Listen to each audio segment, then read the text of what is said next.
In our common region, the security issues after World War II have been addressed from the Eurotlantic logic.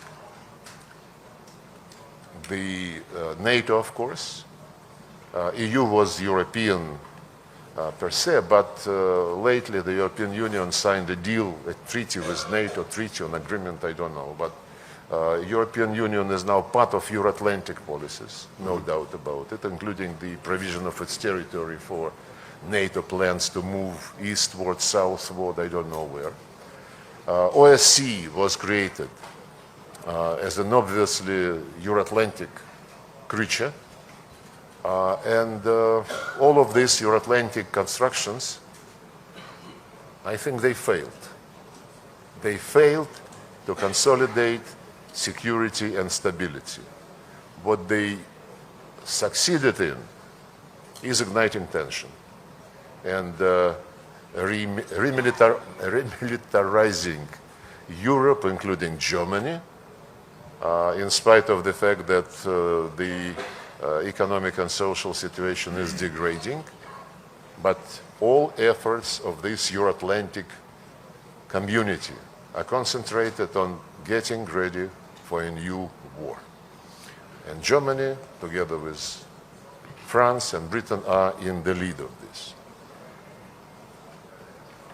If you think about how the world looks now, Africa, well, everywhere there are sub-regional organizations, many of them.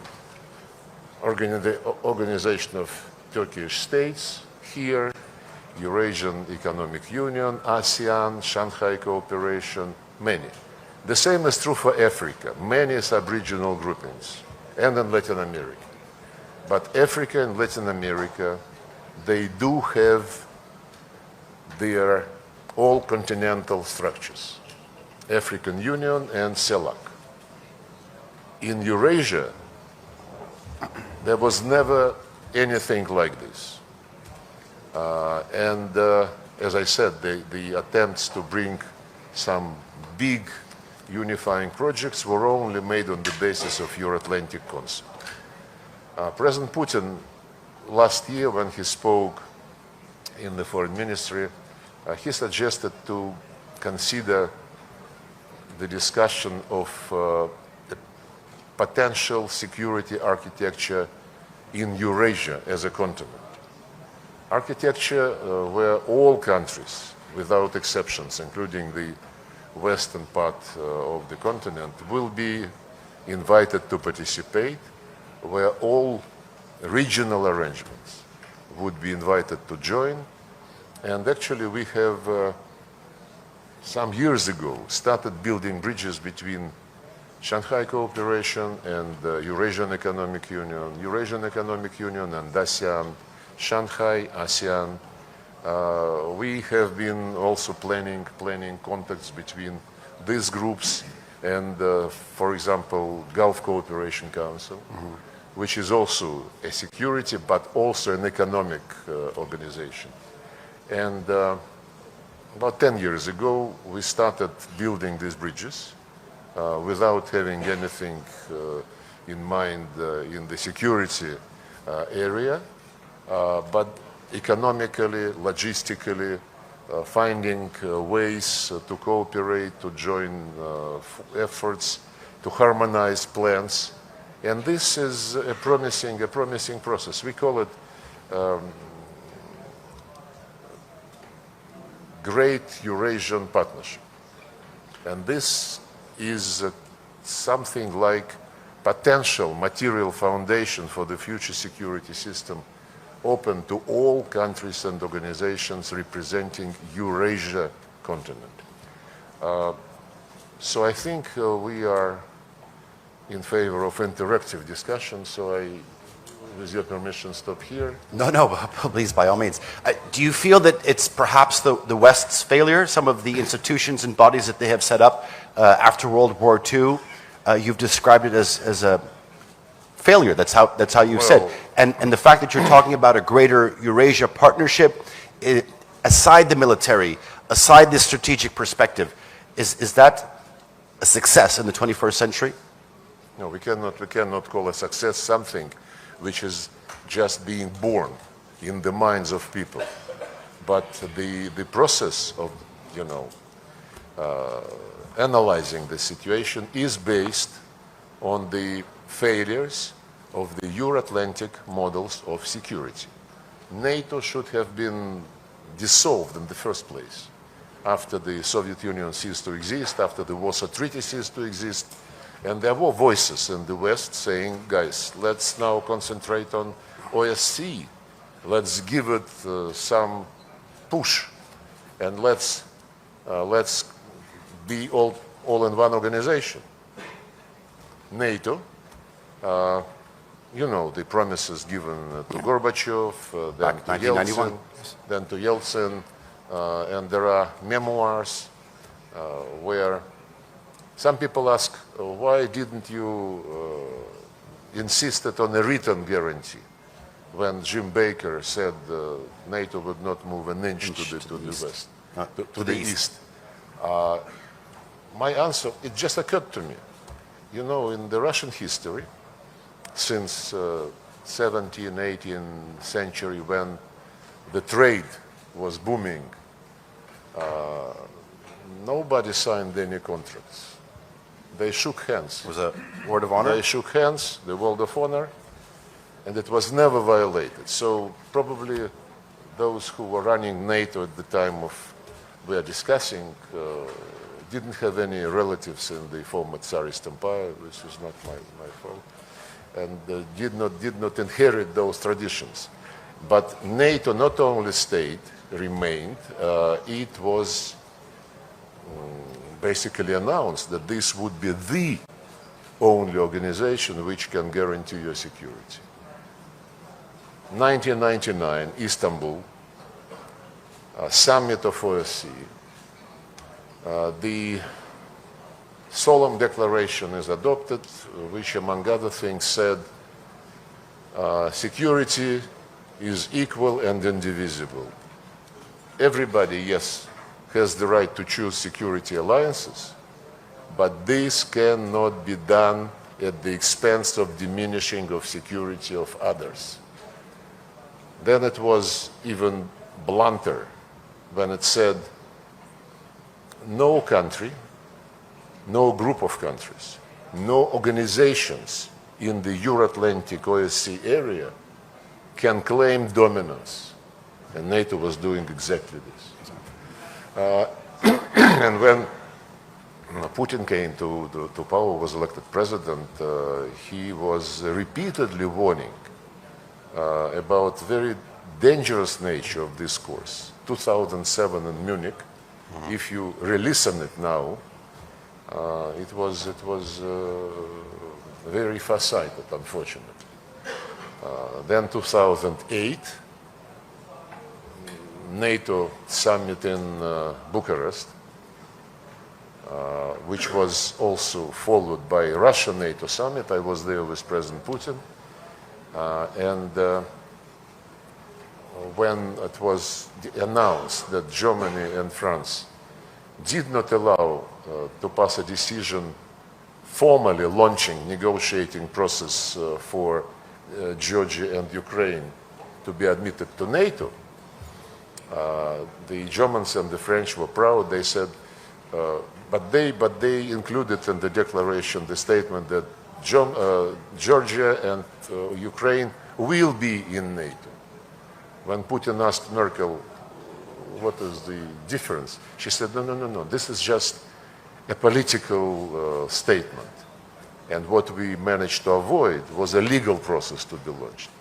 But frankly, it's childish. Because Saakashvili lost his brains a few months after Bucharest, when he ordered the attack of the Russian peacekeepers in South Ossetia, violated the OSCE-endorsed agreement, and so on and so forth.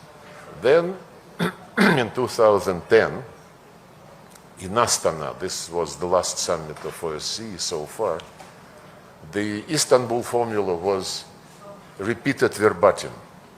No organization can claim dominance, no one strengthens his security at the expense of security of others.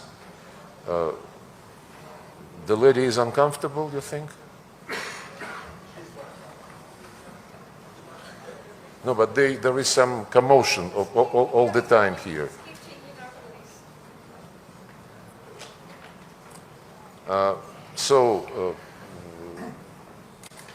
And then when this NATO expansion continued and when it was clear that these principles promulgated in OSCE about equal and indivisible security, that they were not being implemented, then we suggested to have the same language and codify it in a legally binding agreement. We were told, it was during Obama administration, we were told, no, guys, you don't understand. Legally binding guarantees one can only get in NATO. We said, but your president signed this OSCE declaration. They said, this is political statement. Cheating is the key word for what was happening. And our last attempt, but we still in 2008 and 2010 were proposing the draft agreements between Russia and NATO, Russia and the United States. The same we did in 2021 in December. To no avail. So yes, my point is that NATO did not, or rather NATO failed to strengthen security because NATO was manipulated by those who did not want to share security benefits. And they wanted to leave all the benefits for themselves, for others to listen and get instructions. OSCE, another Euroatlantic creature, has failed a few years ago when the basic principle of consensus was grossly violated by the people who replaced each other at the position of the chair in office, at the Secretary General position, all the institutions, national minorities, freedom of media, what else? You see, I even forget about some institutions, which means that OSCE is not on anybody's mind anymore. Yes, they failed. We are not suggesting, to have another closed club. All continents have their own continental roofs, if you wish. Not in Eurasia. And Eurasia is the biggest, the richest, I would say. Well, Africa is also very rich, but it is not yet opening up this potential. And if you speak from civilizational point of view, the number of great civilizations coming from that area, coming from Eurasia, including this one, and including China, including Persia, India. Russia is younger, but you would forgive me if I also say that it's a great one. Indeed. Minister Lavrov, you've stated here quite... Take some water, sir? Is that what you're looking for? Okay. NATO's desire for eastward expansion is the root problem, and then you went on to say that the OSCE is another chapter in this cheating. Do you feel that there is a viable path, I'm not saying return, a viable path to cooperative security on the European continent? Cooperative security is one of the terms used in NATO, in European Union, in OSCE. It all depends. Frankly, we are just at the beginning of the process. We don't want to rush things. We want everybody to join in free discussions, to present his or her views, and I mentioned repeatedly that a couple of years ago, President Lukashenko of Belarus convened a first conference on Eurasian security. The second one was last fall. I participated in both. And the third, it is an annual feature.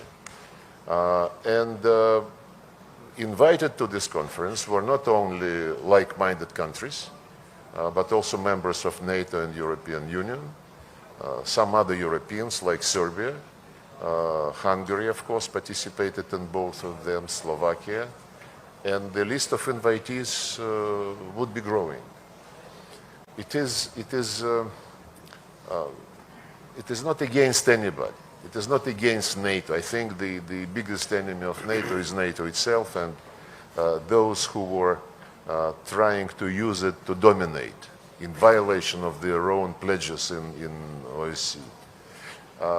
But the fragmentation process, which I mentioned, which is taking place in the world economy, it is also reflected in the security area. The discussions of NATO, the scares of Europeans, that they would be left to their own devices. We don't interfere. If they believe that they are still relevant in the form which failed many times,